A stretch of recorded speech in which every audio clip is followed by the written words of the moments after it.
Welcome to episode 45, Getting What You Want in Love, Sex, and Life with Dr. Robert Glover. Welcome to Alive by Design. My name is Blake Mallon, and we're here to bring you inspiring people, principles, and practices to help you wake up, move toward your meant to, and feel fully alive. Open your mind and let's dive in. Hey guys, before you listen to the podcast, I just wanted to say I really appreciate you being here, and I'm super excited about this new quarantine conversation series. If you want to catch these episodes happening live, where you often can ask real-time questions or maybe even get featured on the show, make sure we're connected on Instagram at Blake Mallon and on my Facebook page, facebook.com/blakemallon.page, as I'd love to see you there. Love you guys. Stay safe, stay healthy, stay sane, and enjoy the episode. Blake Mallon here, currently live from my home office here in beautiful Pacific Palisades, right outside Santa Monica, Malibu. I'll tell you right now in California, it is hot, hot, hot. I think I read that this is the hottest week in the last 70 years here on the west side. I know those of you guys maybe out in Florida are like, you Californians, you don't know about heat. I know some of you guys are tuning in from other places around the world. And I hope all is well with you. I hope all is well with your family. I hope health and happiness and a level of sanity during this crazy season for you first and foremost.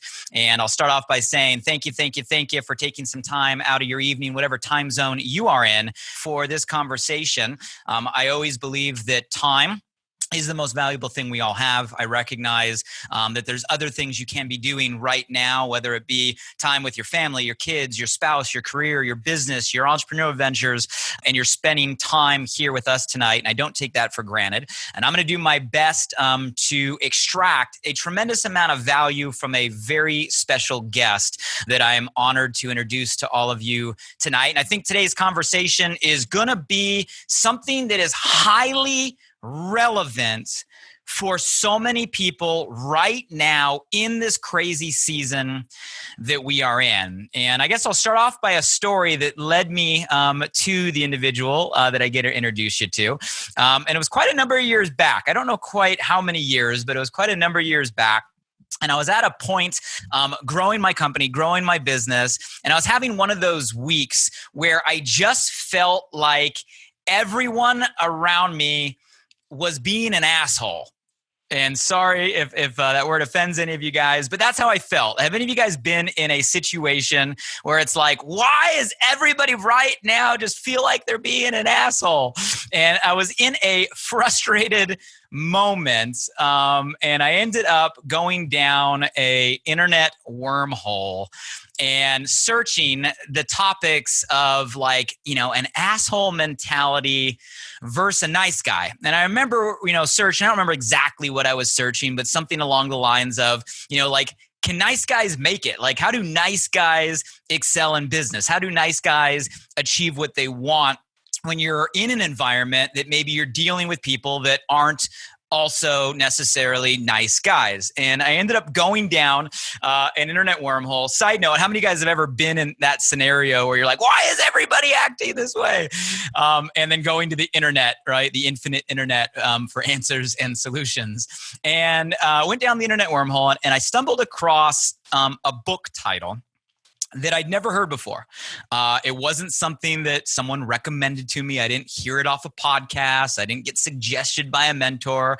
It was me in a moment of, desperation, doing an internet search. And I came across a book, and the book was titled right here, No More Mr. Nice Guy, A Proven Plan for Getting What You Want in Love, Sex, and Life. How many of you guys, especially guys out there, you're like, okay, I'm in, click purchase. And that's exactly what I did. Clicked purchase, got the book, read the book, and did not expect it to have the level of impact that it had on me at that time. In all honesty, guys, one of the most important books I've read in my career. I know you can't see right now in terms of the camera angle, but right over here to my right, there's an entire bookshelf in my home office. And right on the center of the bookshelf is a center stack of books that have made a big impact on me on certain seasons of my life. How many of you guys have had certain books that came into your life via a suggestion or recommendation, or maybe just happenstance, or call it destiny, that book in that moment was exactly what you needed? Who's had that experience? If so, light up the comments with maybe some of those books for you. And you guys, I keep those books here in the middle shelf, and in that shelf sits a stack of them, this being one of them. I ended up reading the book. I loved it so much, I ended up reaching out to the author. Love the world we live in today, where everybody's just connected online, behind their Facebook names and Instagram names. And he replied. And over the last number of years now, I've had a chance to build a great relationship with the author, Dr. Robert Glover. And he's been I'll say a friend of mine. He's been a mentor of mine at certain seasons of my life. And he's someone, guys, whose lessons I've used throughout my career. A lot of his lessons I've shared with individuals that I'm mentoring and coaching. There's definitely been some people that I knew the book would have a profound impact. So I recommended the book at certain times in certain people's life. Some of my employees, some of the people I've been mentoring as entrepreneurs. And every time they end up coming back when I give the suggestion saying, wow, right, I had a profound impact.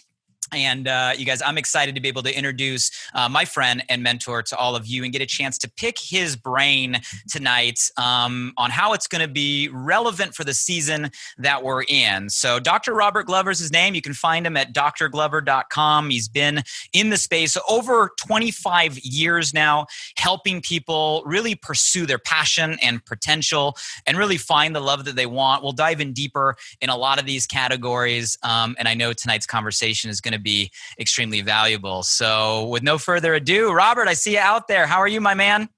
Blake, I'm well. You're the first person I've ever heard say they found me at the bottom of a wormhole. So, that just made my day. I'm glad I showed up.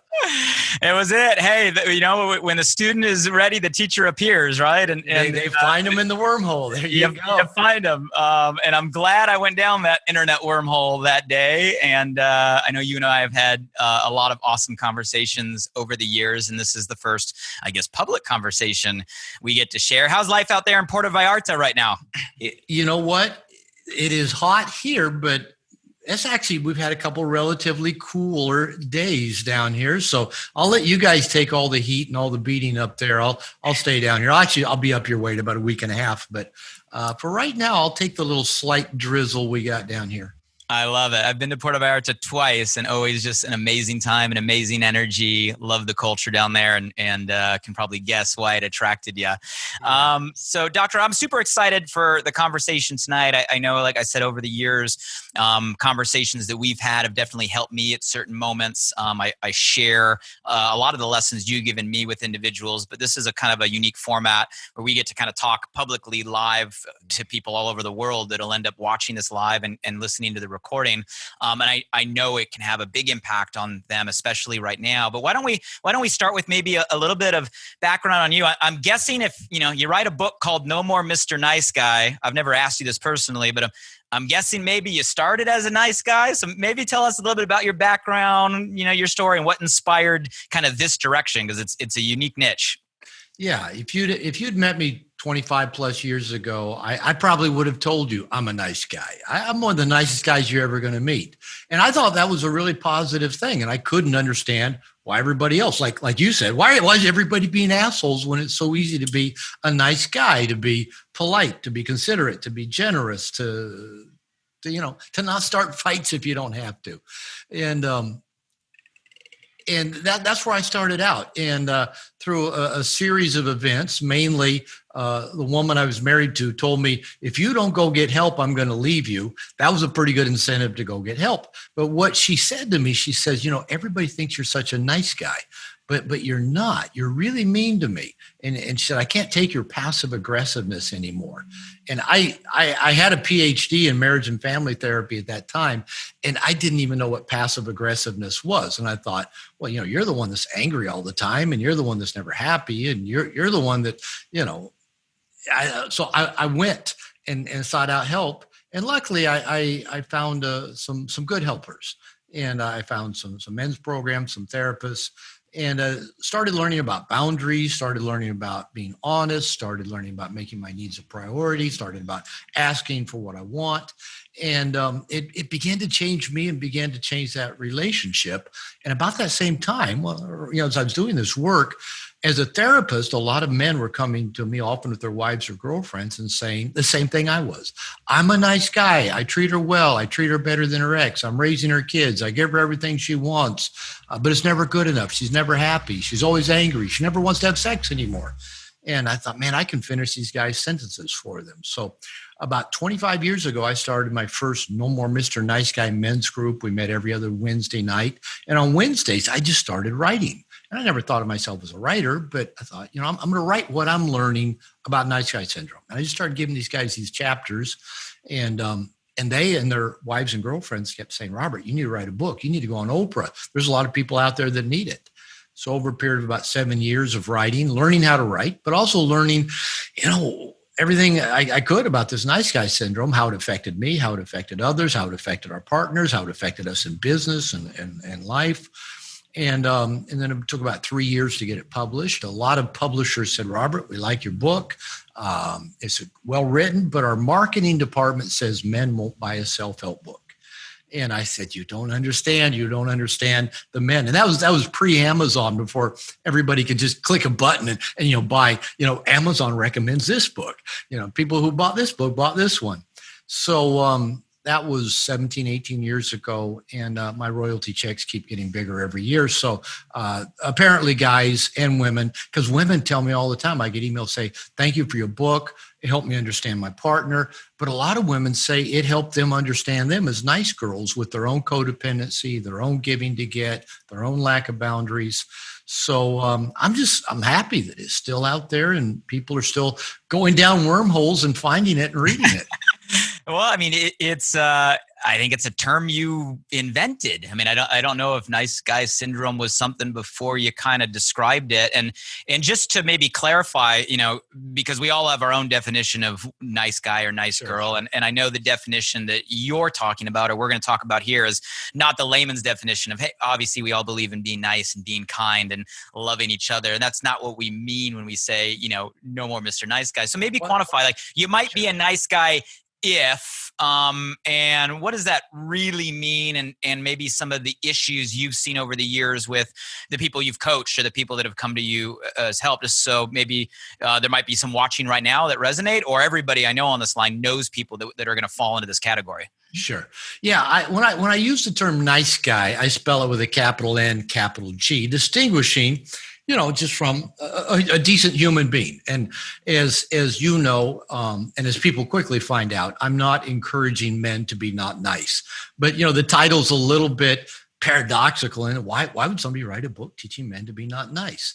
But instead, I'm teaching them to be what I call integrated males, integrated men, where they can accept all aspects of themselves. Because here's the core dynamic of a nice guy, is that because of, and we can go more into this, but because of his inaccurately internalized emotional beliefs very early in childhood, most nice guys, let's just apply this to women as well, nice girls believe that they are not okay just as they are. And they have to become what they think other people want them to be in order to be liked and loved and get their needs met. And they need to hide anything about themselves that they think other people might have a negative reaction to. So nice guys, nice girls tend to be conflict avoidant. They tend to lack boundaries. They tend to let people walk on them and use them. They often feel taken advantage of. They often feel like they give more than they get. And they do a lot of giving. They use something that, I've talked about called covert contracts. And we can talk more about that. And that is, if I do this for you, then you'll do this for me. And even while I found most of the men and women I've worked with who could see themselves as being a nice guy, most of them do have a pretty easygoing temperament. And I think that's probably true of you. It's true of me. My mother likes to tell any significant woman I've ever gotten involved with, she always tells him, Bobby never did like conflict. And I'm thinking, yeah, who does? Why? Isn't that just, accepted? I think my mother's way of telling these women, be nice to my son.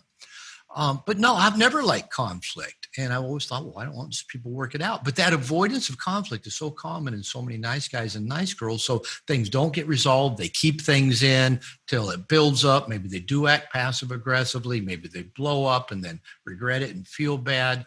So there's a lot of dynamics that don't serve the nice guy well. And then, if we move from relationship into the workplace, often because nice guys want approval, they don't rock the boat, they don't stand up for themselves, they might get busy kind of helping other people with their projects while their own projects just sit there.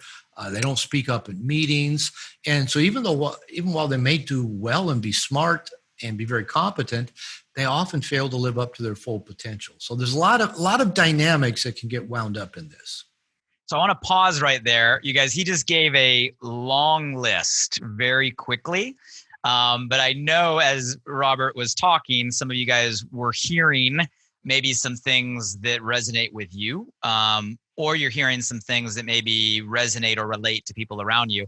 Out of everything he just listed, how many of you out there heard something that sometimes maybe you yourself fall into? Maybe seeking approval, right? Maybe avoiding conflict, maybe, giving, right? With really the expectation to receive back, even though you don't clearly communicate that. That's what he means by a covert contract. Giving to get without maybe transparency. And the list kind of goes on. And if you're willing, you guys, to be transparent and vulnerable out there, fire some comments, give us some feedback of maybe some things that you might have some characteristics of a nice guy or a nice girl. I think all of us have some degree of some of those, right? I think there's people out there that maybe have more than others for sure. And that might lead to the kind of nice guy syndrome or nice girl syndrome Dr. Robert talks about. But I think everybody can relate to some of those tendencies today when it comes to, seeking approval, wanting to give, sometimes giving more than maybe we have, or giving even at the detriment sometimes of ourselves. And Dr. Rob, why don't you go into, I know, you've seen a lot of people over the years because of your work. What are some of the, maybe the consequences that you've seen people have to live with that maybe get stuck in some of these tendencies and not learn how to create the boundaries, or not learn how to overcome, or not learn how to put their needs first? What are some of the consequences that you hear about, or that some people might have to face? Well, where I'll probably start with that is around relationships, because that is my background. My doctorate's in marriage and family therapy. So for over 30 years, I've been working with couples. My work has primarily moved towards men now, just because of the book and how my own business has gone over the last 15, 20 years. But at least two areas in relationship. One is the single guys that think if I'm just a good guy, if I'm different than the jerks and the assholes I hear women complain about, then they'll think I'm a great catch. And especially what I see is that a lot of nice guys hide their sexual intent, because they tend to think that women are going to think sex is bad, or they think men who want to have sex are bad. So they kind of put a big lid on that.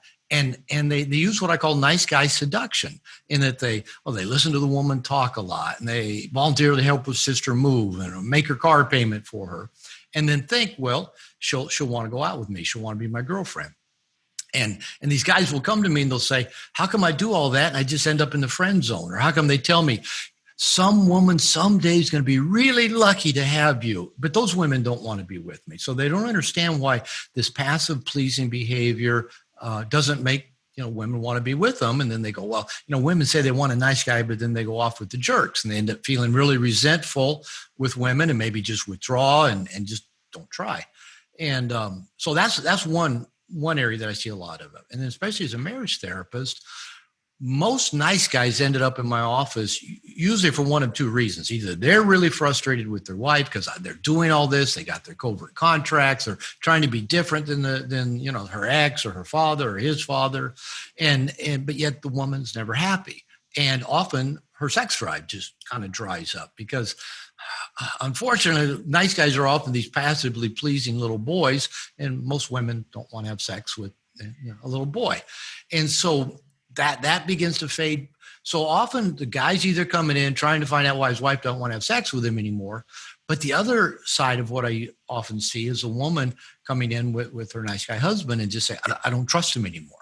And I found out, after the fifth time he said he's going to quit looking at porn, I caught him looking at porn again. Or he was having these text messages with his, secretary at work and hiding that from me. Or all the times he's told me he's going to do this thing and follow through, but he never does. Or I watch him not have any boundaries with his family or have boundaries with people at work. And then so I can't trust him because I don't know where his boundaries are. And so often trust is a really big issue when it comes to nice guys and their intimate relationships. So the single guys that I see that they can't seem to attract a woman or get into a relationship, the nice guys in a relationship that are either frustrated that it's not as intimate or as alive as they'd like it to be. And then often their wives, their girlfriends complaining, I just can't trust them. And that is a core problem with nice guys, because as we're trying to be what we think everybody wants us to be and hiding anything about us that we think people might react negatively to, we're not ourselves. We're not true. We're not honest. We're not authentic. And we do keep a lot of stuff hidden. And typically for women, I've said for years, by nature, women are security-seeking creatures. And if you fuck with their trust, you're going to fuck with their lust.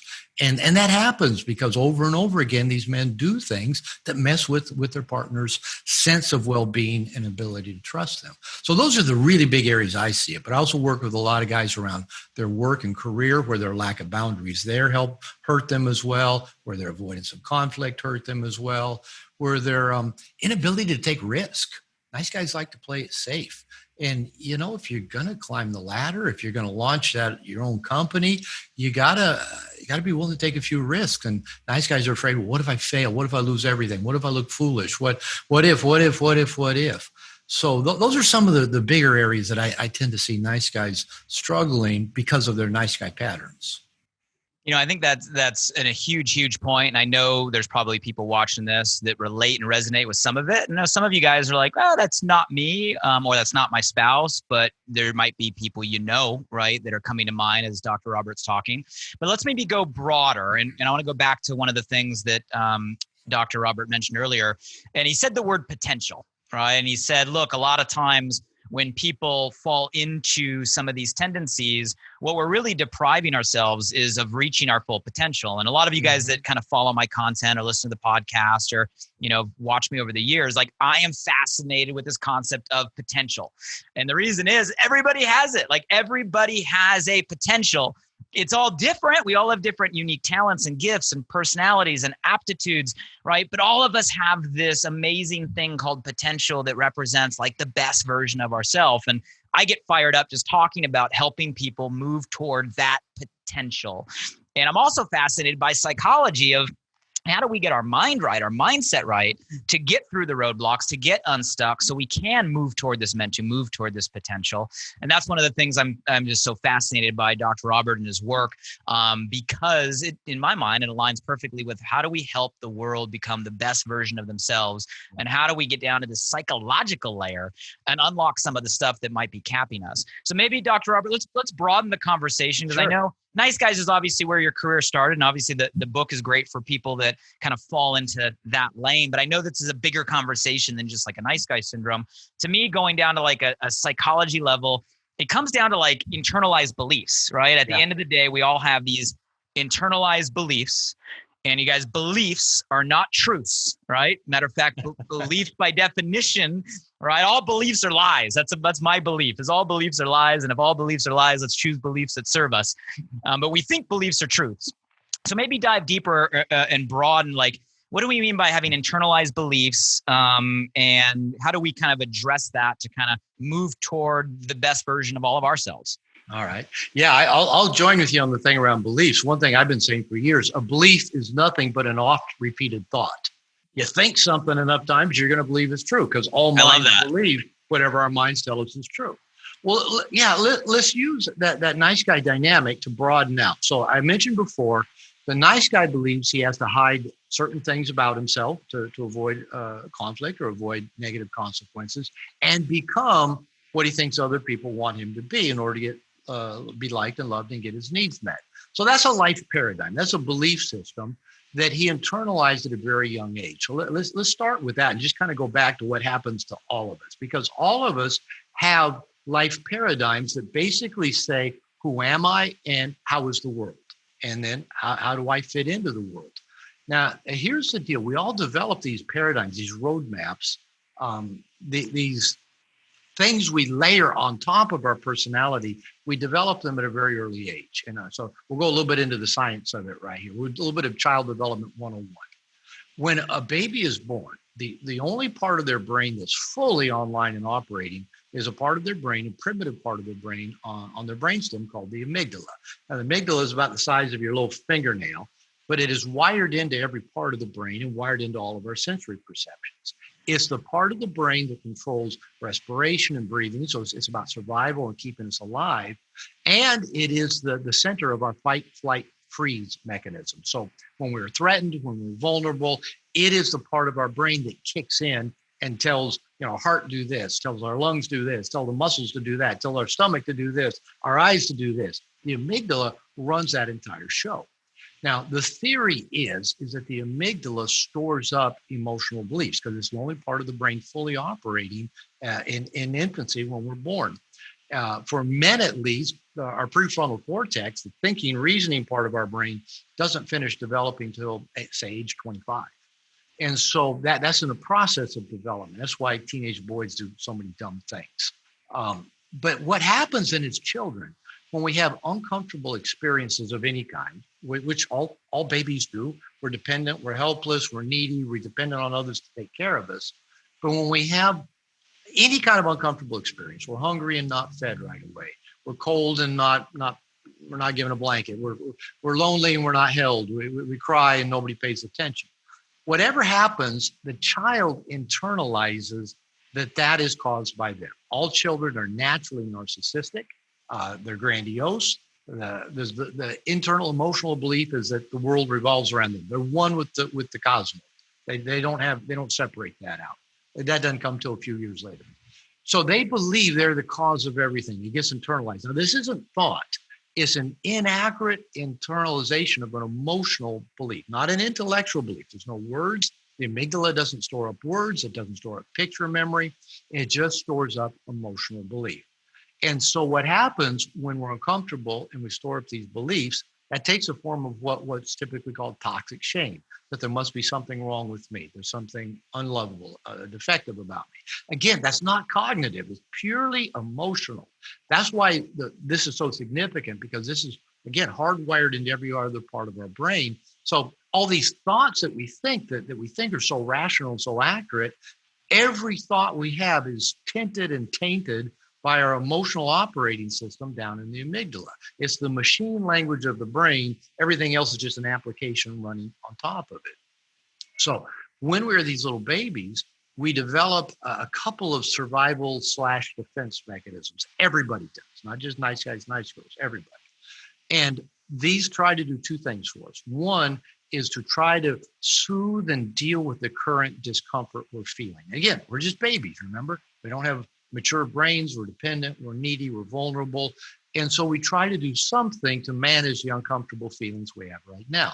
Maybe we cry, maybe we suck our thumb, maybe we get quiet, maybe we sleep a lot, but we do something. The second thing that babies start trying to do is to try to do whatever with no real ability to think this out or think in terms of consequences, to try to prevent those uncomfortable situations from happening to them again in the future. Now, so those two dynamics get wired into the survival part of every human being's brain. How can I make myself feel better right now? How can I avoid this painful thing again in the future? We then grow through childhood, adolescence, adulthood, with those two pieces still driving the emotional bus of our life. And so, maybe we get to be adolescents and young adults, and around, say, between 16, 17 and our early 20s, these emotional belief systems really get, for lack of a better term, kind of concretely embedded in our, about the time we're trying to, get the opposite sex to notice us, we're trying to figure out what we're going to do in life, we really solidify these emotional belief systems into, a personality trait. And nice guys is just one personality type trait. So here we all are out in the world doing our best to deal with uncomfortable feelings when they arise and trying to prevent anything in the future from causing us to feel uncomfortable. Maybe we do it by drinking.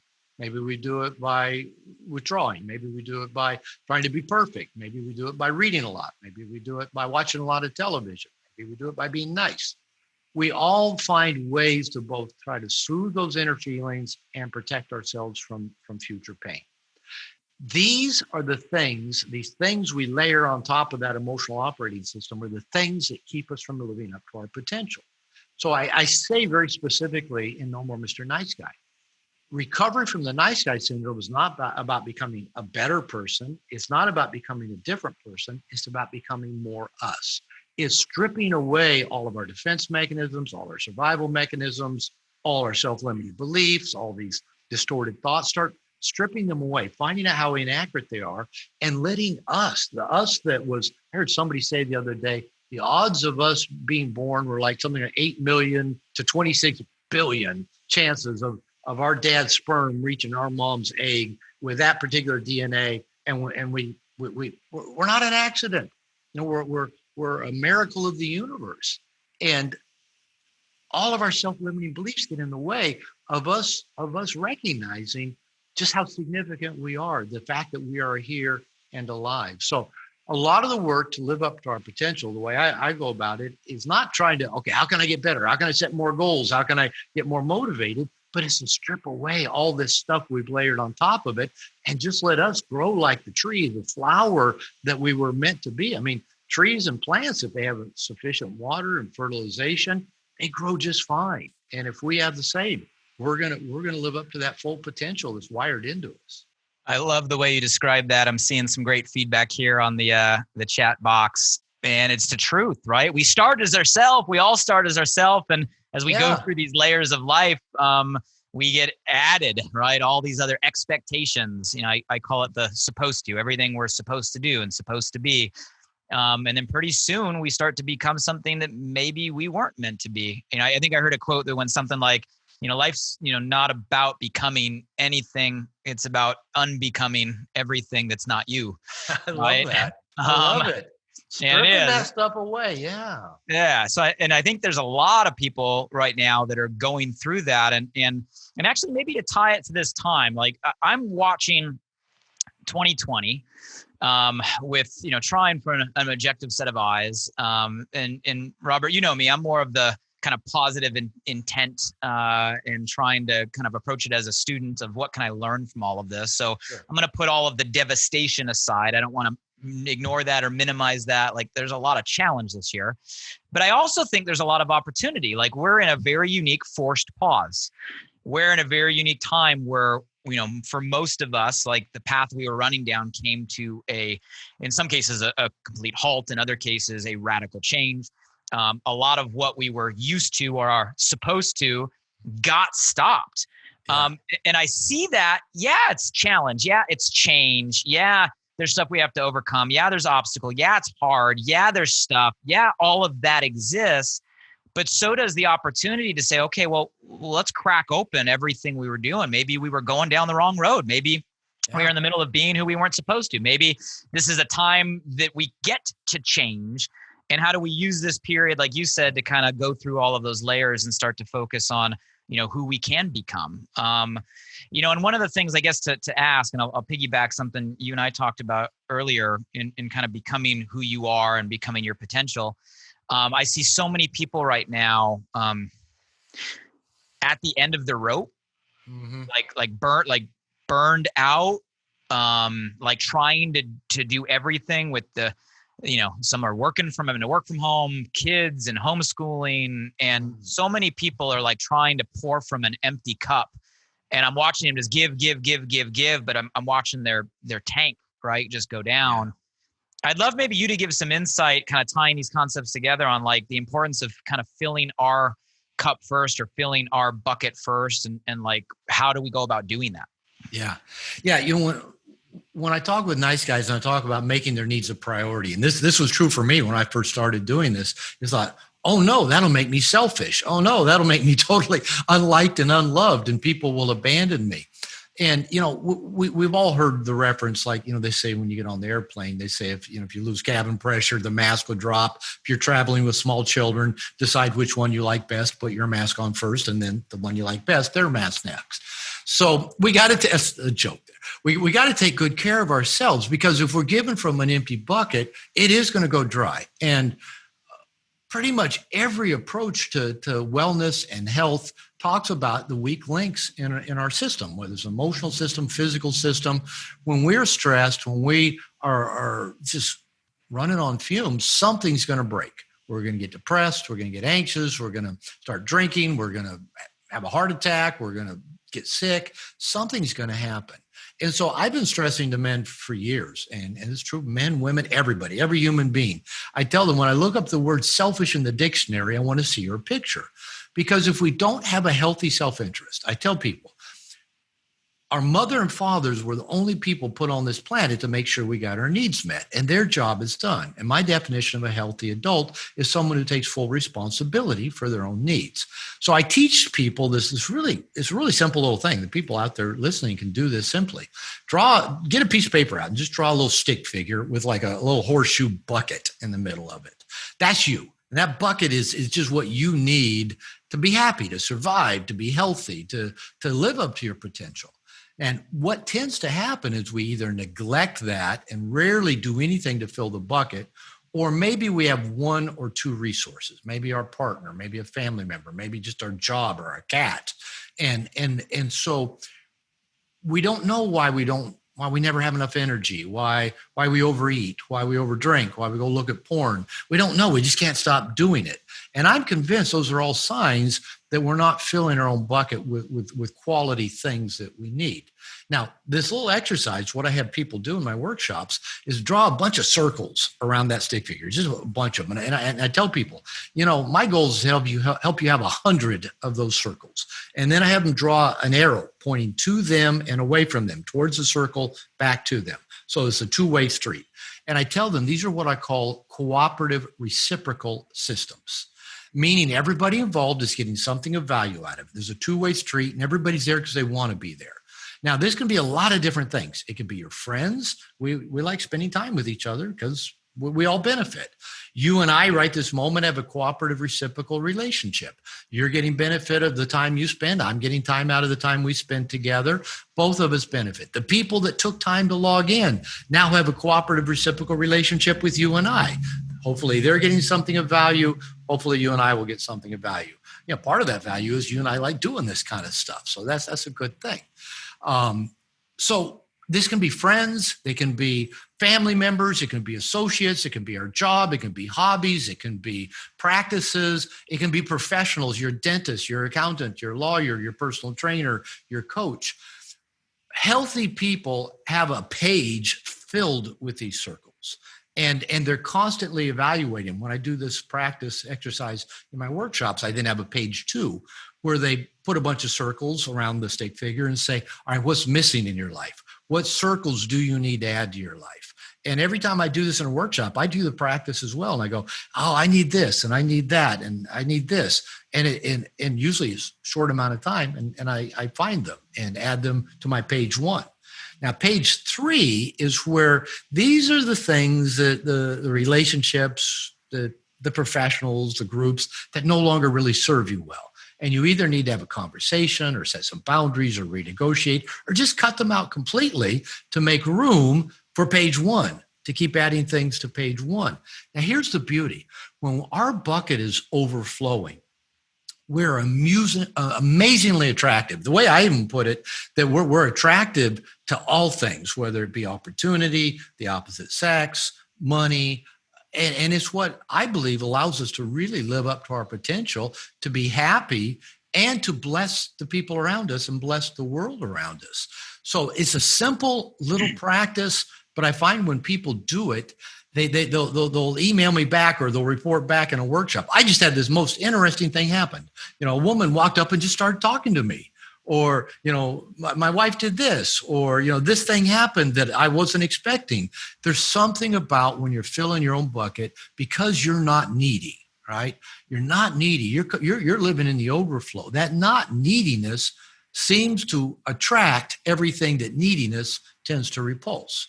And it's just a beautiful, simple little way to go about living our life. And, we don't need this any one person or that any one person. We've got so many of them. If one goes away or if one quits serving us, we've still got a page full of these cooperative reciprocal systems. I love that. Live in the overflow. I wrote that down. Live in the overflow. A full bucket is attractive, not only attractive to the opposite sex or your spouse, but attractive to income, attractive to success, attractive to health, it's an energy thing. It's an energy thing. And think about it even like this, it's a mental thing, going back to beliefs. Here's what happens for a lot of people when I give them this assignment. They have a hard time doing it because those self-limiting beliefs says, I'm not worth it. That'd make me selfish. Everybody else's needs are more important than mine. So this tiny little exercise can challenge a lot of old self-limiting beliefs. And all it takes is for someone to just kind of try a few things and start having these experiences where good stuff starts coming to them. And it shakes up our internal beliefs that say, I don't deserve it, or I'm not the kind of person that has those kind of things happen. And you start going, wow, maybe I am the kind of person that those kind of things can happen to. So those old beliefs start getting challenged and cracked and falling away purely from filling your own bucket in a very conscious way.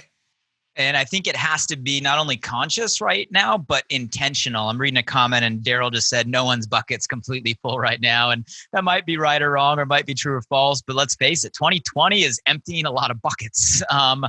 And I think that's why this conversation is so timely and so relevant. So how many of you listening to what Dr. Robert just said, just a little stick figure exercise, are going to do the circles, right? How many of you are going to intentionally define what fills your cup, what fills your bucket? Like he gave you a tool that's going to work. I'll impress upon that now more than ever, because guys, as adults, whether we are aware or not, or conscious or not, we have built the mechanisms through our life to recharge. Right. But a lot of those mechanisms that maybe you consciously or unconsciously know you were doing to recharge are broken this year. Like things we would normally do, we can't do. A lot of people have habits. They would go to the gym. Well, here in LA, gyms are still closed, right? They'd go to the trail. Like our trails were closed. A lot of us had recharge mechanisms built into habits that right now are prohibited, or we don't want to do out of safety for health, which means you have to re-engineer, redesign how you're going to refill your cup. So my challenge to all of you guys watching this right now is you can't pour from an empty cup. You can't give what you don't have. It is an energy thing, right? And you have the right to make sure you're doing what you need to do to recharge and fill your cup today. And you got to intentionally do it, right? Because many of the things you used to do can't. Robert, any thoughts on that, or anything you would add that maybe we should do right now? Yeah, well, number one, I'd say, think of this as the most loving thing that you can do. By loving yourself, you're loving the people around you, because everybody else's buckets are empty. And so it's a very loving thing to do.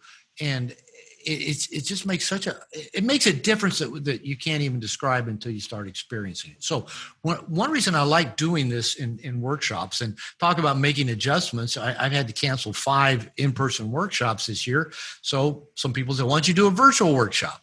And so I did. And I thought, how cool is that? This turned out much better than I ever thought it was going to be. And I'm thinking, now I've got virtual workshops I'm going to keep doing even 25 years from now, when we can actually take our mask off and be around each other in public. So I'm going to keep doing those things. So I like doing that little exercise around a group of people. So in my virtual workshop, I put the guys in some breakout rooms and I said, share your page ones with each other, because you hear other people talk about they're doing, and you go, oh yeah, I could do that. I can put that on page 1. And a lot of times it's as simple as the men in my workshop saying, I've got at least 7 or 8 friends on page 1 that I haven't talked to like in forever. And they'll say, I got on the phone and I called up a couple of them this week. Or one guy told me, I set up a Zoom call for several of us from college buddies. We all got online and talked to each other. So lots of times those things are there. We're just not using them. And that's why it's good to hear what other people are doing. okay, maybe I can still get out and take a walk. Maybe I can take better care of my sleep patterns. Maybe I can, start eating a little bit healthier. Maybe I'll turn the Netflix off. I guess Netflix is blown up, during this whole time. Maybe turn it off and, sit with the family and play a board game with the family. And it's going to take a little thinking outside the box, but also thinking, finding out what other people are doing to help fill their bucket up as well. So call some people up and I could even see right now that, have people post on the Facebook thing. What are they doing to fill their bucket? What nurturing thing are they doing for themselves where other people can see that and they go, yeah, I could do that. I could be doing that. I could be doing that. I love it. And I think a lot of people are. So what are you going to do to fill your bucket, redesign, put intention into it? Yeah, guys, 2020, it has its stuff, but it doesn't mean you give up. It doesn't mean you just stop, right? It means you got to go redesign. You got to go re-engineer. You got to go rethink. You live in your life by default or you live in your life by design. That's the point. And Dr. Robert's giving you simple tools to help. And obviously, hopefully some of this is resonating when it comes to the mindset or attitude to take. Let's go a little deeper and maybe talk, Dr. Robert, about maybe some of the things that might keep people stuck, right? Because, there's probably people out here that are hearing this, and it's logical, it's simple, everybody can take this action. But I also know there's a lot of people that are carrying a lot of weight right now. And you and I had a conversation, a couple of weeks ago, and we were talking about the need right now for people to widen their perspective. Yeah, widen the focus, right? Widen the focus. And it's like I see so many people. I did a talk on the podcast a couple of weeks ago on I feel like people are stuck in tunnel vision. Normally we think tunnel vision is a positive thing. Like tunnel vision means I'm focused, I'm committed, and it can be. But I'm seeing people get like way down the wrong tunnel. Like they're deep in the tunnel, fear and stress and anxiety and change and stuff and just the weight of what's going on. I can't tell you how many people have told me like, I got to cut off Facebook. I got to cut off the news. I got to change. It's just so much and they're just stuck. Maybe give us some insight on how we go from, I guess, why do we get stuck on this narrow focus, this narrow loop, right? This tunnel vision and how do we widen? How do we get out of there? Good question, because this is something I've really been diving into myself just in recent months. It's good timing for it. And, that whole thing that like when you need a teacher, the teacher shows up. When you need a concept, the concept shows up. But I kept running into this concept of a narrow focus. I was reading a book on psychedelics by Michael Pollan, really good book, and talking about how one of the things the psychedelics do to the brain is that they widen the focus, kind of a cosmic widening of focus. I was reading some stuff about addictions, about narrowing of focus. So I've been diving into this idea of narrowing of focus. And I was talking to one of my certified coaches the other day, and he shared some stuff with me that just made it all click and make sense. This is even after you and I talked about this.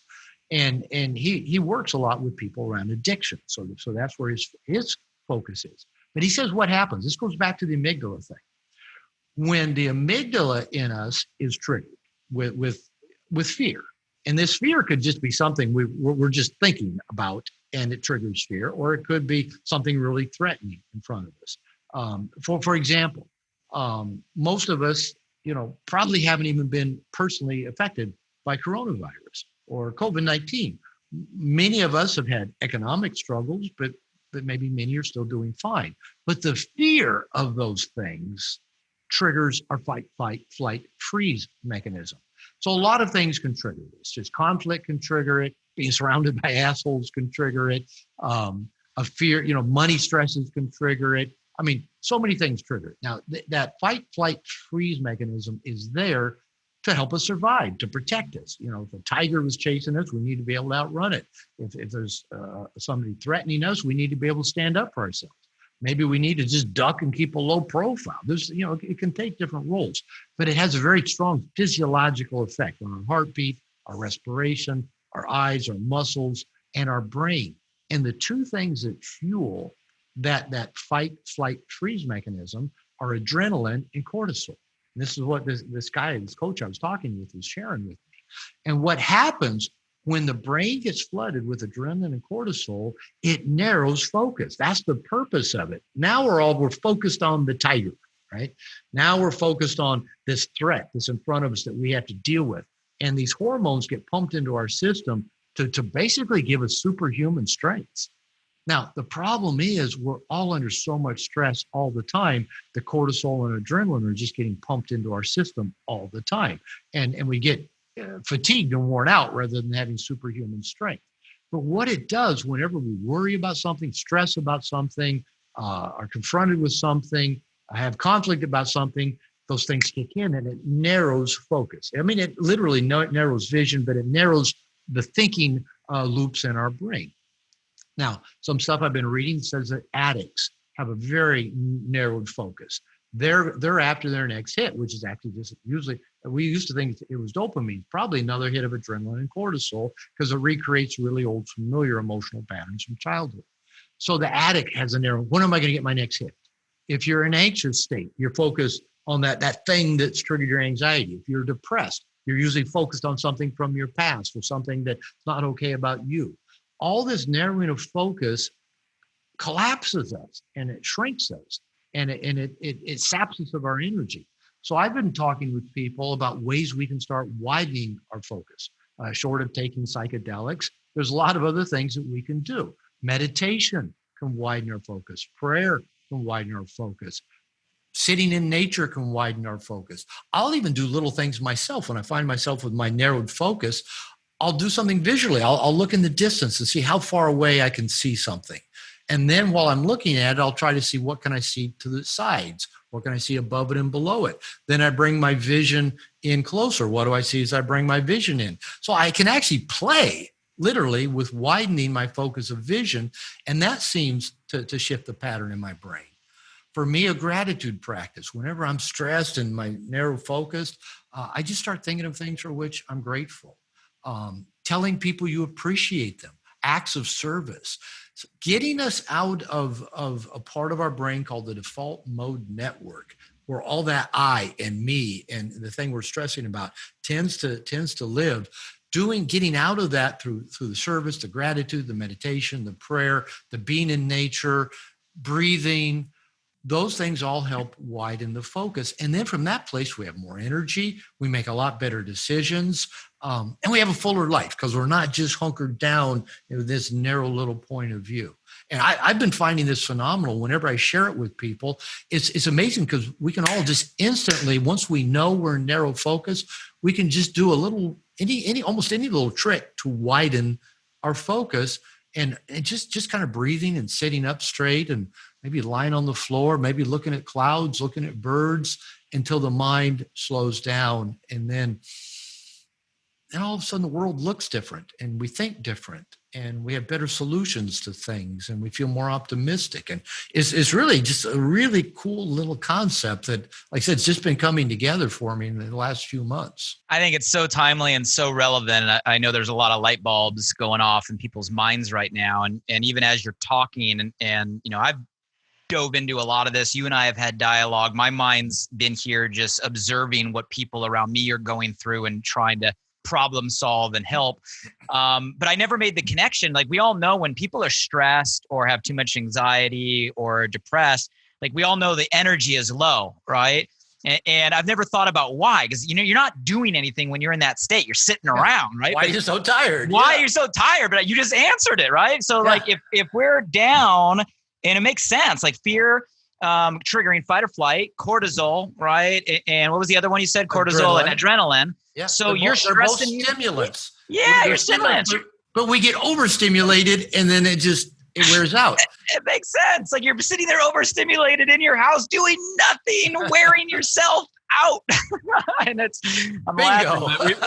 We've all been through it, right? How many of you guys out there? And it's like, why do I have no energy? We've all been through it. I know there's a lot of people during this year that are stuck down that tunnel, stuck in the narrow focus. Of course.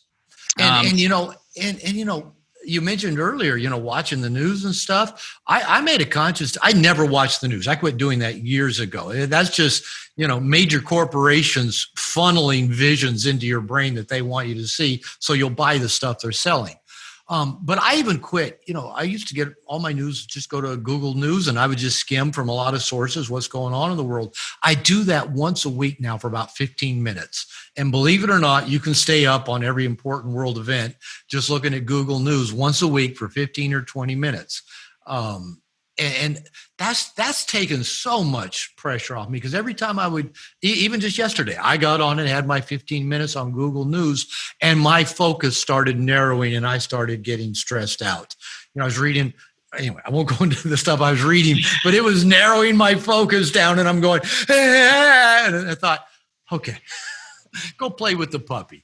Guys, if you got one thing out of this whole conversation, like the question, how do I widen my focus right now? If you just take that as your own, and some of the tips that Dr. Robert said, right, looking outside, I mean, that alone can help so many people.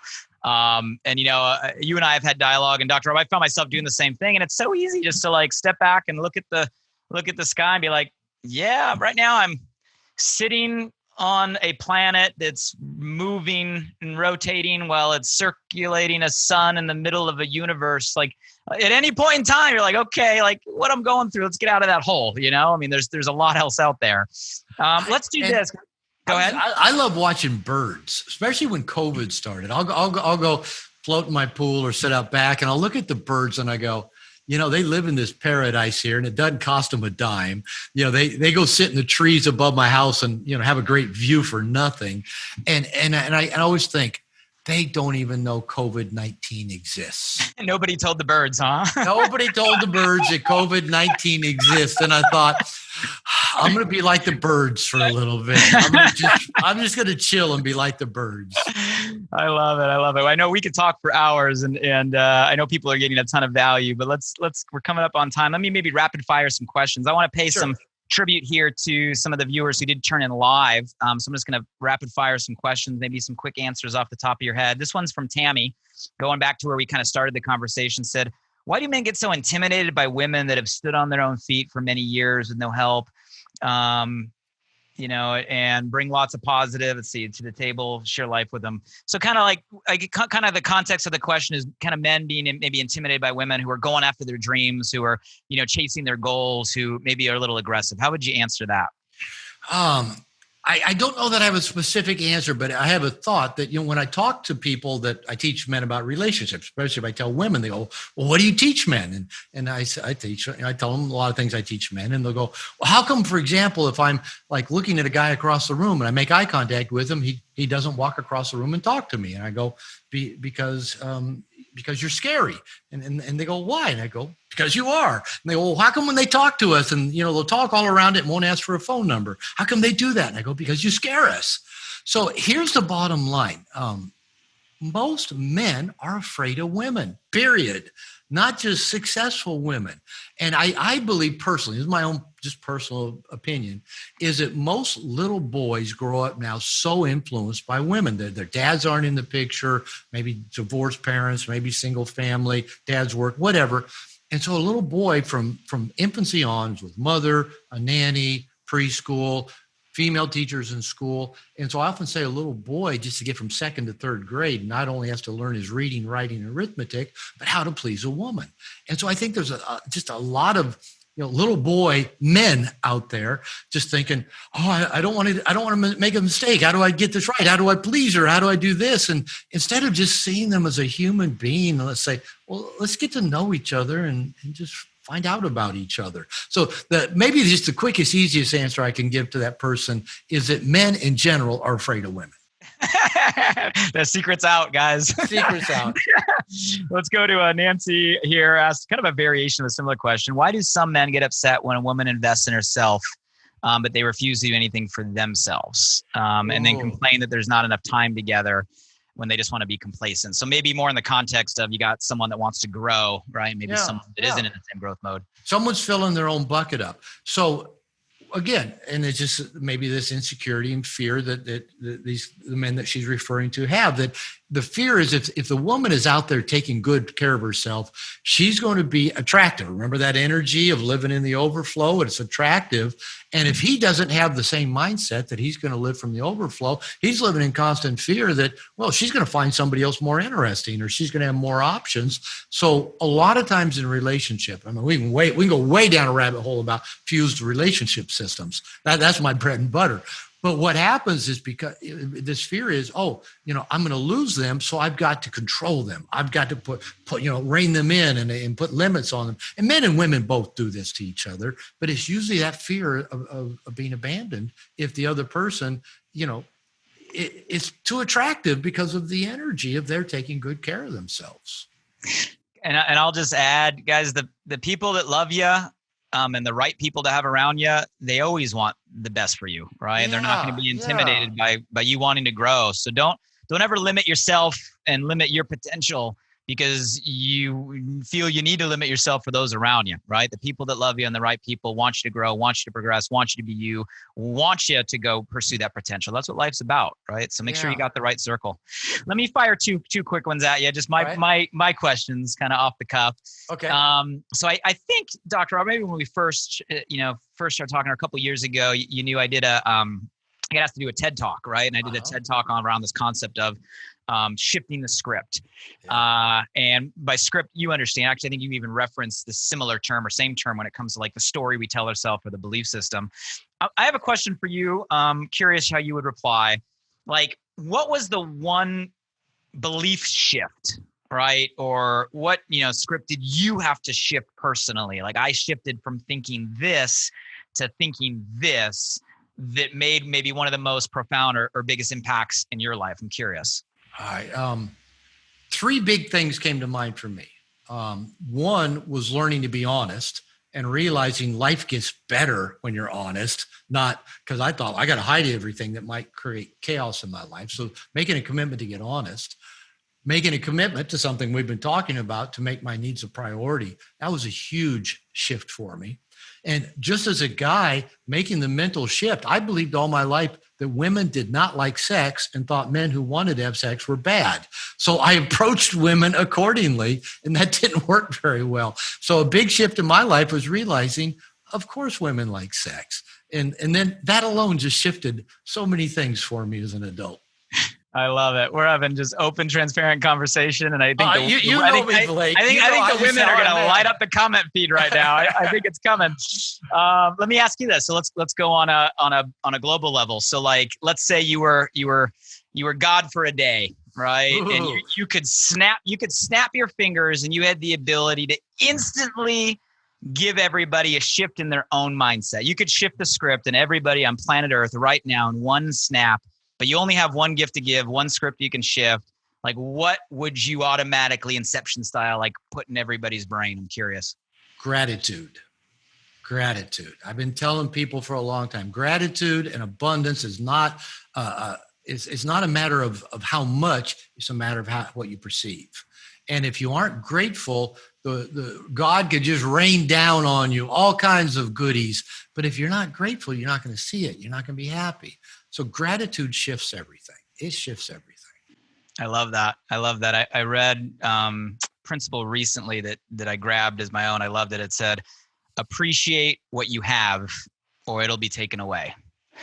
And, I think gratitude is the core. And I'm actually loving this time of life because I'm seeing a lot of people really, truly appreciate what we have, probably because a lot of it got taken away in 2020. So it's like, we have it. I love that. Very, very well said.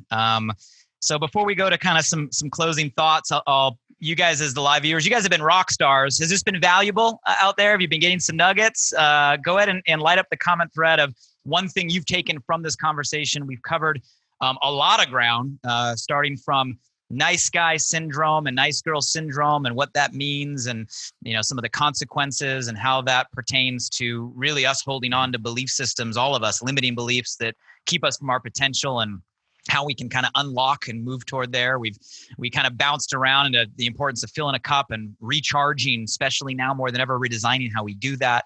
I loved the points we got into on how do we widen our focus right now? How do we get out of that narrow focus? Light bulbs went up in my mind. A lot of nuggets in between. Would love you guys to share. If you've gotten value from this, light up the comment thread. Myself and Robert will read all of it. We want to know we're best serving you.